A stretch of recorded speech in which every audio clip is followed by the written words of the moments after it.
वाहिगुरु जी का खालसा वाहिगुरु जी की फतेह। सत श्रीकाल, नमो बुधाय, जमुन निवास साथियों, अस्सलाम वालेकुम साथियों। वैश्व मानवता न्यूज चैनल पर आप सभी का स्वागत है। मैं मेघराज सिंह अमेरिका से। साथियों, आप सभी जानते हैं कि उठाते गरीबों की आवाज़, मजलूमों की आवाज़, जिनकी कोई आवाज़ ही नहीं उठाता, वैश्व मानवता उसकी आवाज़ उठाता है। साथियों, आप सभी जानते हैं कि पूरे विश्व के अंदर जो हालात बिगड़े हुए हैं, चारों तरफ हाहाकार मची पड़ी है और चारों तरफ जो है परेशानी ही परेशानियां हैं। तो आज हम बात करने वाले वॉइस ऑफ मानवता न्यूज़ चैनल, हमारा जो फेसबुक पेज भी है और यूट्यूब चैनल भी है, दोनों को लाइक करें। तो साथियों, सत्य ही धर्म हमारा प्रोग्राम चलता है, जिसमें हम सच्चाई से भरपूर बातें रखते हैं और कोई भी बात ऐसी नहीं करते जो सच्चाई से उलट हो, जो प्रकृति से उलट हो। तो आज का हमारा टॉपिक रहेगा कि जब धरती के शरीर में परेशानी आती है तभी संसार के अंदर प्रलय और सुनामी आती हैं। तो ये आज का हमारा टॉपिक रहेगा। जानिए कैसे जब धरती के शरीर में दुख, जब धरती के शरीर को दुख पहुंचता है तभी ये सुनामी और तभी जो तूफान आते हैं। तो एक हमने आर्टिकल लिखा इस पे कि आज हमने भी, जिस वक्त हम लिख रहे थे आर्टिकल, उस वक्त उससे पहले हमने सोचा भी नहीं था कि धरती का भी कोई शरीर होता है। तो हमने जो ये पूरे संसार के अंदर जो चल रहा है, बहुत सारे कारण भी बताएंगे हमने, ऐसा क्यों हुआ है और क्यों हो रहा है रब जानता है, लेकिन इसका अंदाज़ा इंसान सिर्फ अंदाज़ा लगा सकता है। तो हमने इसका टाइटल रखा कि पूरे विश्व के अंदर प्राकृतिक समस्याएं कहाँ से आ रही हैं और इन समस्याओं का क्या समाधान है। और जानिए कैसे पूरे विश्व के अंदर बड़े बड़े तूफान क्यों आ रहे हैं, कई देशों में बड़े बड़े भूकंप क्यों आ रहे हैं और सुनामी क्यों आ रही है, लोगों के सामने बड़ी बड़ी समस्याएं क्यों आ रही हैं। इन सभी समस्याओं के पीछे मेरा निजी अनुभव के अनुसार ये कारण है। जैसे इंसान का एक शरीर है, वैसे ही धरती का भी शरीर है।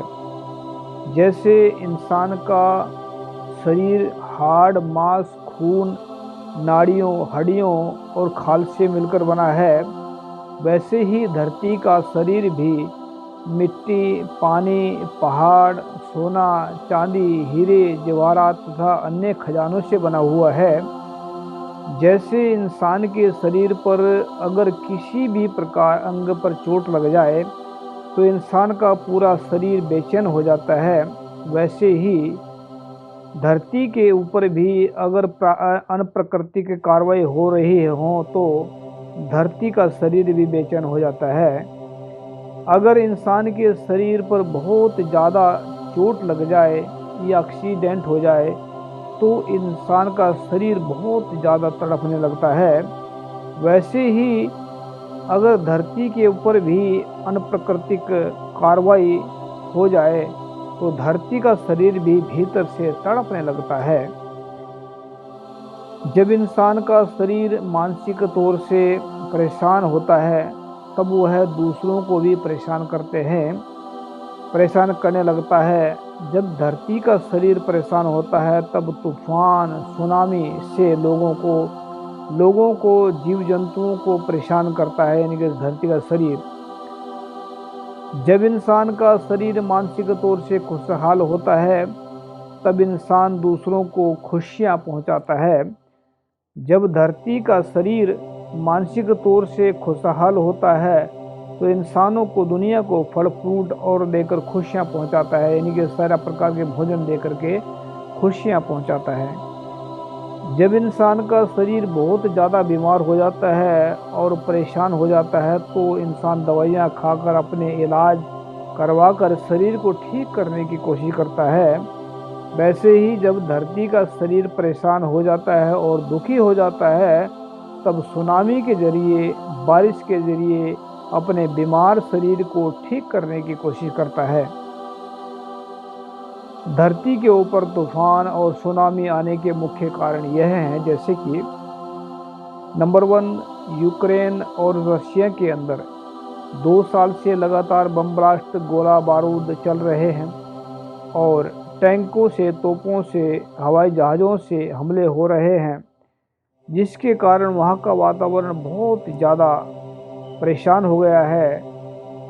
धुआं परेशान हो गया है। जो टैंकों और तोपों से जो धुआं निकल रहा है वह कहीं न कहीं प्रकृति इकट्ठा कर रही होगी। उसी की वजह से तूफान और सुनामी आ रही है। नंबर 2, कुछ महीने से लगातार इजराइल और गाजा में जो युद्ध छिड़ा हुआ है वहाँ भी बम ब्लास्ट हो रहे हैं और गोलियां चल रही हैं, टैंकों तोपों से हमले हो रहे हैं, वहाँ मकान गिर रहे हैं, धरती कांप रही है, इंसान मर रहे हैं, खून बह रहा है, पशु पक्षी भी मर रहे हैं। वहाँ का वातावरण खराब हुआ है। वहाँ भी टैंकों और हवाई जहाज़ों से निकलने वाला धुआं कहीं न कहीं प्रकृति इकट्ठा कर रही होगी, जिसकी वजह से इस धरती के अंदर प्रॉब्लम आ रही है। ये मेन जो कारण है ये हमने बताए हैं। वैज्ञानिक भी इसमें अपने अपने विचार दे सकते हैं। जो हमने अपने अनुमान से या अनुभव से जो हमने सोचा है वो आप सभी के सामने रख दिया है। जैसे इंसान के जीवन में जब दुख तकलीफ आती है तो इंसान का जीवन दुखों से ग्रस्त हो जाता है। वैसे ही जब वातावरण में टैंकों तोपों से धुएं के कारण तकलीफ आती है तब प्रकृति का जीवन भी दूषित और दुखी और ग्रस्त हो जाता है। जब इंसान दुखी होता है तो वह अपने दुखों को दूर करने के लिए हजारों उपाय ढूंढता है। ऐसे ही जब वातावरण दूषित होता है तो परेशान होता है तब वातावरण भी अपना दुख दूर करने के लिए हजारों उपाय ढूंढ लेता है। इन समस्याओं का सबसे आसान तरीका आसान इलाज ये है। अभी तक तो जितने हमने समस्याएं बताई हैं ये सभी की सभी जो है समस्याएं हैं। अब जब हम समस्या बताते हैं तो उसका इलाज भी बताते हैं, क्योंकि इलाज के बिना अगर हमने बीमारी बता दी है उसका इलाज नहीं किया तो कैसे फिर हम मतलब प्रकृति जो डॉक्टर होते हैं वह इलाज बताते हैं उसका करते भी हैं। मैं ऐसा नहीं कह रहा हूँ कि मैं कोई डॉक्टर हूँ, ऐसा नहीं कह रहा। हाँ, मानसिक जो हमारे गुरु ने हमें बताया है, जो गुरु ने शिक्षा दी है उसके हिसाब से मैं जो बयानबाजी भी दे रहा हूँ।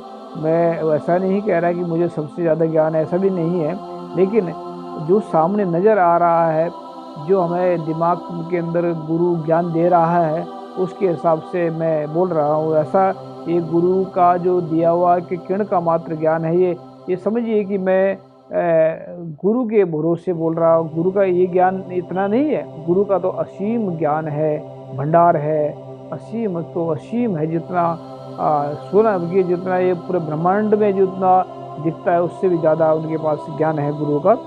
तो अगर नंबर 1 पर जो हमने बताया है, अगर पूरे संसार के इंसान एक दूसरे को अपना रिश्तेदार, भाई बहन या दोस्त मानने लग जाए तो परेशानी खत्म हो जाएगी। अगर पूरे विश्व संसार के इंसान एक दूसरे से मोहब्बत करेंगे तो नफरत खत्म हो जाएगी। अगर पूरे विश्व के इंसान एक दूसरे की इज्जत करने लग जाएंगे तो अपमान से बच जाएंगे। अगर पूरे विश्व के इंसान भूखों को रोटी खिलाएंगे तो संसार के अंदर से भूखमरी खत्म हो जाएगी। अगर पूरे संसार के विश्व के इंसान पूरे संसार के अपना परिवार मानने लग जाएंगे तो पूरे संसार के अंदर से परायापन खत्म हो जाएगा। अगर पूरे विश्व के इंसान एक रब, चाहे उसे कोई अल्लाह कहे, भगवान कहे, गॉड कहे या वाहिगुरु कहे, वह एक ही रब के कई नाम है। अगर उस रब के आगे सबकी भलाई के लिए अरदास करेंगे तो कोई भी किसी का बुरा करने के लिए नहीं सोच सकेगा। अगर पूरे विश्व के इंसान झूठ, बेईमानी, छल कपट छोड़ देंगे तो सारी समस्याओं से बच जाएंगे। अगर पूरे विश्व के इंसान सच बोलना और ईमानदारी से काम करना शुरू करेंगे तो सब्र, संतोष और स्वाभिमान से रहना शुरू कर देंगे तो अंदर से परम सुख और रब मिल जाएगा। नोट में लिखिए हमने। ये बातें रहस्यमयी हैं। इन बातों को ज्ञानी, विज्ञानी और अनुभवी ज्ञानी ही समझ सकते हैं। जिन इंसानों के अंदर ये 3 गुण होंगे वही रहस्यमयी बातों को समझ सकते हैं। जैसे कि अगर हम इसको ऐसा उदाहरण भी दे सकते हैं, हमने 3 इसमें चीज़ें क्यों रखी हैं, ज्ञानी, विज्ञानी और अनुभवी ज्ञानी, क्योंकि जिनके अंदर सच है वही ज्ञानी बन सकते हैं, जिनके अंदर सच है वे विज्ञानी बन सकते हैं, जिनके अंदर सच है वही जो अनुभवी ज्ञानी बन सकते हैं। लेकिन रूट सबका लोगों को फ़ायदा पहुंचाने का है, चाहे वह किसी भी प्रकार से हो।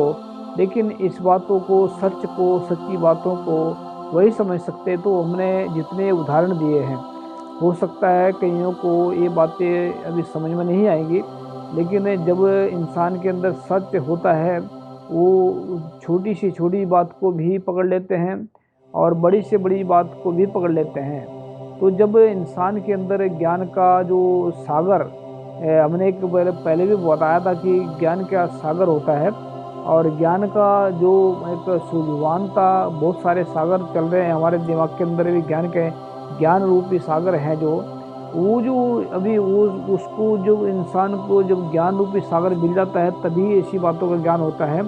तो जो हमने ये बताई ये बातें है कि धरती का भी अपना शरीर है, ये फल, जल, वायु, जितने भी सब इसमें पेड़ पौधे, धरती जो भी है सब एक अंग है धरती का। तो कहीं भी प्रॉब्लम आती है तो धरती कांप उठती है। तो ये जो हमें जो नज़र आ रहा है कि धरती के ऊपर जो तूफान चल रहे हैं, जैसे आपने देखा होगा इसमें क्या नाम, जो दुबई के अंदर कितनी बारिश पड़ रही है, कितने कहाँ से आ रहा है। तो ये मुझे कहीं ना कहीं ऐसा ही लग रहा है कि जो अभी यूक्रेन में जो चल रहा है, दो सालों से जो रशिया और यूक्रेन में जो हमले चल रहे हैं ये बहुत खतरनाक है। कहीं ना कहीं ये जो बम ब्लास्ट हो रहे हैं, इनका धुआं कहीं ना कहीं तो इकट्ठा हो रहा होगा। तो जहाँ इकट्ठा होगा तो वो तो बर्बादी का कारण बनेगा। तो हमने जो बातें रखी है ये हमारे अपने अनुभव के अनुसार हैं। हो सकता है कि किसी को समझ आए, हो सकता ना भी समझ आए। अगर किसी को ऐसा लगता है कि हम अपनी बातें मारते हैं, बैठकर बकवास मारते हैं, तो वो बेझिझक होकर हमारा नंबर चलता है इस पर नंबर पर आप संपर्क भी कर सकते हैं। और उम्मीद करते हैं आप सभी को ये बातें पसंद आई होंगी। और जो जो ब्रह्मांड है उसमें सब के अंदर जीव है, जान है, हर एक जगह जान है। तो याद रखें कि हम उठाएंगे सबकी आवाज़, गरीबों की आवाज़, मजलूमों की आवाज़। थैंक यू सबका। सत श्री अकाल, अस्सलाम वालेकुम, जय जोहर, वाहिगुरू जी का खालसा, वाहिगुरू जी की फतेह। Thank you.